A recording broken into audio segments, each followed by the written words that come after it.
Tá bom, pessoal. Então vamos mostrar agora a volta. Então eu vou supor que eu tenho uma instância sim do subset sum, certo? A instância derivada ela é uma instância sim. Então tem um subconjunto S' dos números S. Então lembrando lá que eu tenho meus números S. Eu quero saber se existe um subconjunto cuja soma dá T. Então, como é uma instância sim, vamos assumir que tem um subconjunto S', tal que a soma dos números E desse conjunto S' dá o valor T. Aí eu quero mostrar que a instância derivada de onde ela veio, essa instância do subset sum, a instância derivada, que é uma instância do 3CNFSAT, tem uma atribuição verdadeira. Então eu consigo atribuir valores verdadeiros ou falsos para as variáveis x1 até xn, tal que a fórmula fique verdadeira. Então, como é que eu monto uma atribuição para x1 até xn, dado que a gente tem uma solução para o subset sum aqui, certo? Então, o que eu vou fazer? A primeira coisa que eu tenho que observar é o seguinte: como a soma deu exatamente t, então para cada dígito que corresponde a uma variável, necessariamente ou o VI pertence a S' ou o VI' pertence a S'. Pelo menos um deles tem que fazer parte de S', pelo menos não, exatamente um, certo? Eu não posso ter os dois como parte de S', porque senão a soma ia dar 2 naquele dígito xi e a soma não ia ser t, certo? Então, se eu olhar aqui qualquer uma das variáveis aqui na minha tabela, então, por exemplo, estou olhando aqui a variável x2, como eu tenho um subconjunto de números S' cuja soma dá t, se eu olhar nesse dígito correspondente ao x2, a soma tem que ser exatamente 1, certo? Então, eu sei que necessariamente ou o V2 faz parte do conjunto S' ou o V2' faz parte do conjunto S', mas não ambos. Sei que exatamente um dos dois, ou o V2 ou o V2' faz parte do conjunto S', certo? E aí, como é que vai ser a minha atribuição? Então, nesse caso aqui, ela é direta. Se o VI pertence a S', eu vou fazer XI como verdadeiro, e se o VI' pertence ao S', eu vou fazer XI igual a falso, certo? Então, lembrando lá que o VI corresponde às variáveis, a variável xi verdadeiro, e o VI' corresponde ao literal xi barra, certo? Ou seja, quando a variável xi é falso. Então, o xi, todas as cláusulas que tem x e barra, é onde esse número VI' aqui, ele tinha um naquela cláusula correspondente. Então, tudo bem. Eu sei que para cada dígito xi, ou VI ou VI' está no conjunto S'. Se o VI tiver, eu faço x igual a 1, se não, eu faço x igual a 0.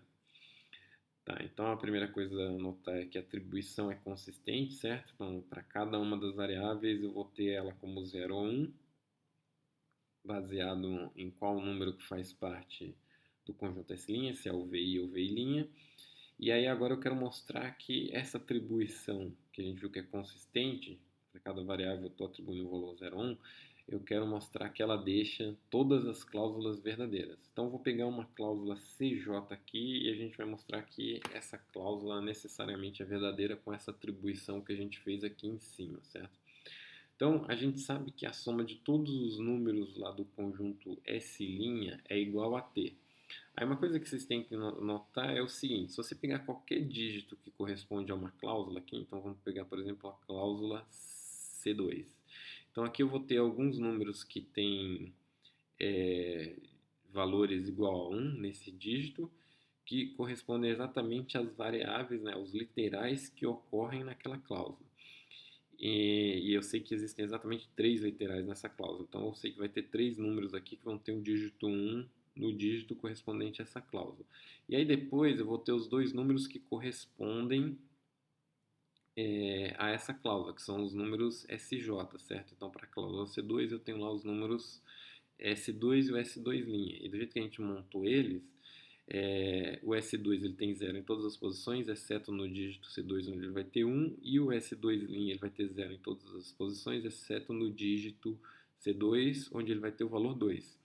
Então, se eu somar somente os números que correspondem às cláusulas, que são esses caras daqui de baixo, os números que correspondem às cláusulas, a soma é no máximo 3. Então, se você pegar uma cláusula CJ lá no dígito correspondente a CJ, eu sei que a soma que eu posso obter dos números que correspondem a essa cláusula, que é o SJ e o SJ', é 3. No máximo, então, vou ter uma soma 3. Então, necessariamente, como a soma é T, eu necessariamente tenho que ter tido um ou mais literais que foram escolhidos aqui como parte do conjunto S', certo? Números que têm esse literal com 1 e eles fazem parte do conjunto S', porque se só dependesse desses números aqui de baixo, a soma ia ser no máximo 3. Então, no dígito de CJ, pelo menos um dos números V lá que correspondem a literais que ocorrem em CJ, eles fazem parte do conjunto S'.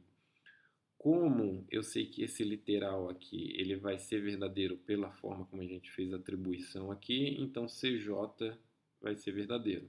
Então, para cada uma das cláusulas CJ, eu sei que ela é verdadeira e, portanto, a fórmula inteira F é verdadeira, então ela é uma fórmula, sim, do 3CNF-SAT, certo?